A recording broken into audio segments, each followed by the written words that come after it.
The moment you step through the archway, you feel an electrifying jolt run through your body, and snake-like tendrils of blue-white energy arc from the rim of the arc to the hilt of a summer sword.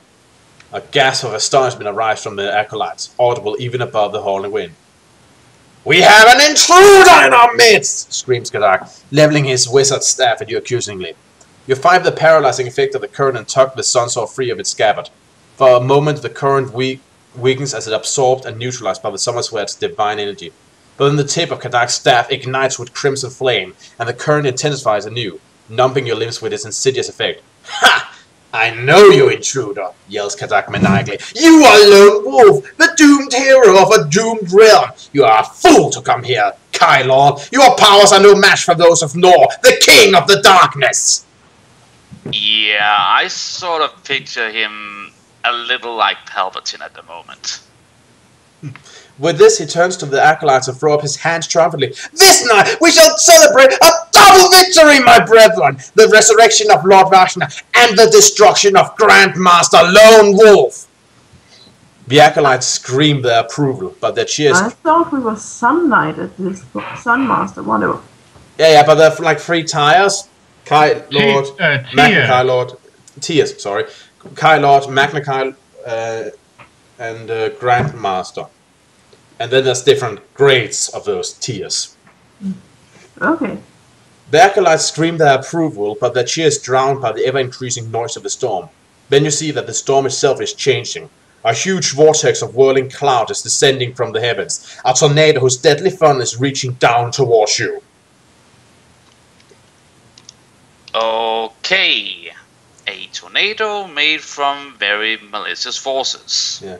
Then the tip of the roaring plume touches the ground at your feet, and, with a terrifying suddenness, you are torn from the energy curtain and sent hurtling through the air towards the dark center of the towering arc. Well, ain't that just a bit of luck? For countless minutes you hurtle into the whirling abyss of darkness and howling gales, torn by freezing winds that cut to the marrow despite your Magna Kai protections. Then, as if waking from a dream, the sensation of falling abruptly ceases, and you find yourself standing on a plateau of black volcanic rock, cratered and split by rivers of blazing lava. You take a tentative step forward and feel that the ground sags beneath your feet. The thin crust of cooled lava wrinkles and tears, and a jet of flickering yellow flames shoot upwards to engulf your legs. Ow. Very ow.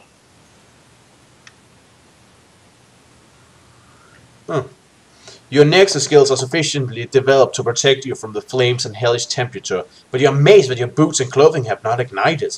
Then you sense that your entirety is being protected by a field of energy radiating from the platinum amulet given to you by Gwinian the Sage. Silently you thank him for his gift, for you suspect now that even your Kai skills will be hard-pressed to keep you safe in this alien domain.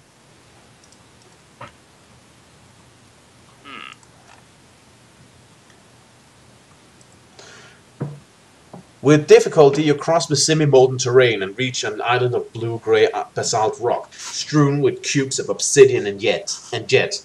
At the island's center, you discover a huge, untidy pile of cubes, which make a crude temple. There's a yawning hollow at its base, and as you draw closer, you sense something is lurking there. Suddenly, a trio of horny-skinned creatures emerge from the dark hollow and take to the air on wings that glimmer like burnished gold. Yeah. I'm sort of glad that they went for the... Horny-skinned creatures. Yeah, but at least they're not running towards us. Does that mean that they've got... Wait. Does that mean that they've got horns on their skin, or that they're horny and they have skin, or that their skin is horny? There's a picture with the description under it. You figure it out. So, these things. Well... we can definitely say that their skin doesn't have horns. So either they have horns and skin, which is weird, or their skin is horny. Or they are horny and have skin. But yeah. Would it be weirder if they didn't have skin? I don't know. I just happen to think that these creatures are some of the coolest servants of darkness I've ever seen. They're like... but or maybe their skin is made of some sort of horn-like material. But in that case, how can we see that? You watch them ascend, but you have difficulty following the flight when the bodies begin to flicker in and out of existence. Do you wish to use Hunt Mastery? Yeah. Yes. You scan the brooding sky using your ability to see in the ultraviolet... Brooding again! God damn it! Yep. Using your ability to see in the ultraviolet and infrared light spectrums. Your advanced sky skills enable you to see and track the flying creatures as they circle slowly around the layer and come swooping down to attack you. So that's why that's useful. Huh. So the sky is brooding and now these creatures are flying towards it. Yeah. You draw your weapon and in the ultraviolet spectrum you detect that an aura of protection is sheathing it from the extreme temperatures of this domain. Then a hideous shriek splits the air as the first of the beasts dives upon you. You're finding the lavas. Huh. Right, and you have a combat skill of 49, was it? Let me have a look.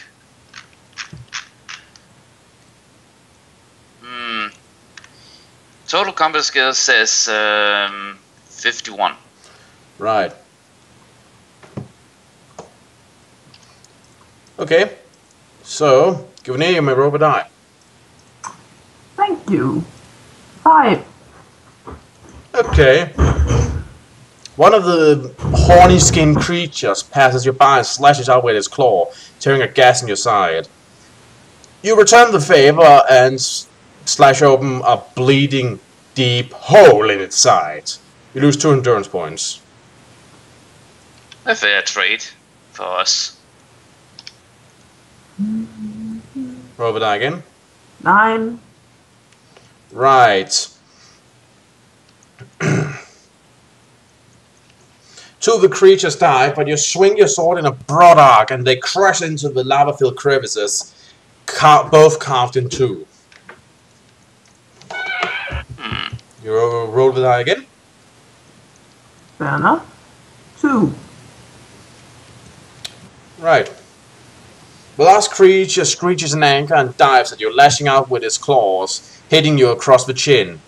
You lose 3 endurance points. You lash out with a sword and chop off both of its legs. It screeches angrily, but remains flying. Roll the die again. 7. Right. The creature dives, but its sudden loss of weight has made it given it a hard time coordinating.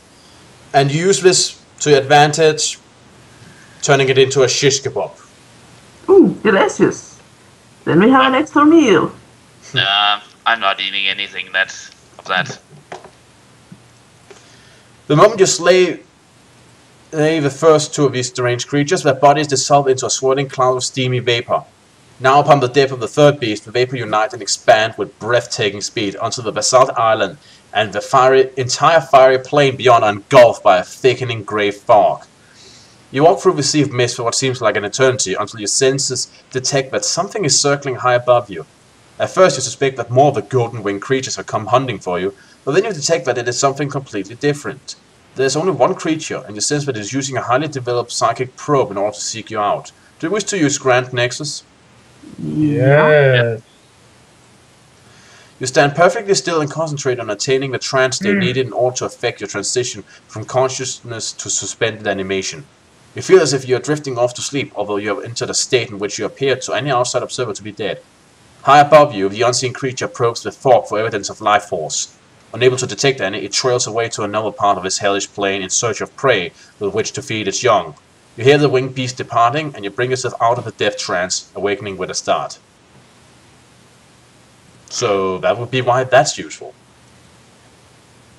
Soon the temperature begins to drop and the great grey wall of fog condenses and falls as rain. This rain freezes and you quickly find yourself surrounded by a wall of glittering ice, which stretches like a range of jagged glass mountains from horizon to horizon. Ice. Yeah, so you've gone from lethal lava land to slippery slidey ice world. That's odd. In the distance you see a dim light flickering and twinkling at the heart of these ice mountains. You strike out towards it, across the frost-encrusted ground, and find yourself covering the distance far quicker than would ever be possible on Magnamund. A mile slips by at a single step, and the surrounding terrain becomes impossible to focus on. Suspecting that you are the victim of some powerful illusion, You stride up to the flickering ice wall and thrust your hand against it. Effortlessly, your palm sinks into the glassy blue surface, and you fall headlong into the icy mountainside. You're standing inside a mountain of ice. A dim blue vista stretches away in every direction, and here the light appears bent and fractured by the myriad frozen facets of the water. You are encased, yet you can still move. You're able to stride towards through the seemingly solid wall as if you are moving through air. Is Lone Wolf on drugs again? I don't hope. It sounds like it. Confidently. Maybe that's actually what the spell is doing. It's putting them on drugs, and they just threw some at Lone Wolf to get rid of him. Yeah.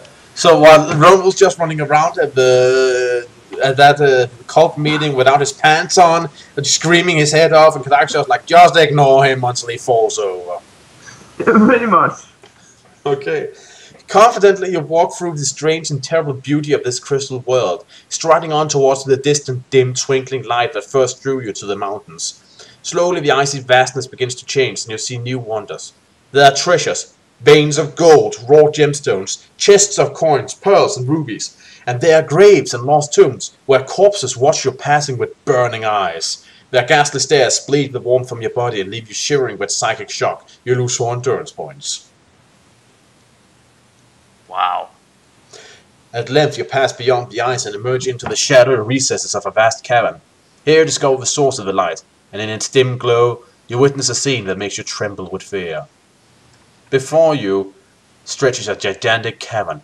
Its wall of ancient obsidian rises to a high arched roof where hangs a circle of stalactites, 12 huge luminescent spears of lime green stone. Bathed in their pulsating glow is a many-typed crystal dais, identical to the one which Archdruid Kadak stood before the great shimmering archway at the edge of the Moken Gorge. To the right of this dais you see a dark tunnel. The entrance appears like a black semicircular shadow upon the cavern wall. Standing upon the uppermost tower of this dais is a creature which both mesmerizes and repulses you. It has the semblance of a human female. Oh, we haven't seen one of those in a long time. No, it's actually weird. But I suppose women do exist in this universe. There's somewhere. Well, we ran into a bar wench a little while back. Yep. Does that count? Yeah, that does count. Of course it counts. But we don't see a lot of women. No. Yet she stands more than 20 feet tall. She is strikingly beautiful, but you sense at once that she is also wholly evil. Her skin has a deathly corpse-like pallor, and she is clad in a flowing black costume which trails thin wisps of smoke. Cloaked figures scurry around the lower tiers of the dais, carrying out their mistress' commands. Tiers, of the dais, carrying out their mistress' commands and attending to her every whim. If they fail or displeases her, she crushes them like lowly insects in her elegant, deadly hands. You watch in silent fascination as this demonic creature makes preparations, as if for a long journey. Then, in a flash of sudden realization, you know her purpose. She is getting ready to enter the tunnel. A tunnel which will transport her to the archway at the edge of the Moken Gorge. She is the deliverer of Vashna, of whom Kadak spoke, the one who will raise the spirit of Lord Vashna from the Chasm of Doom. And there's a picture of her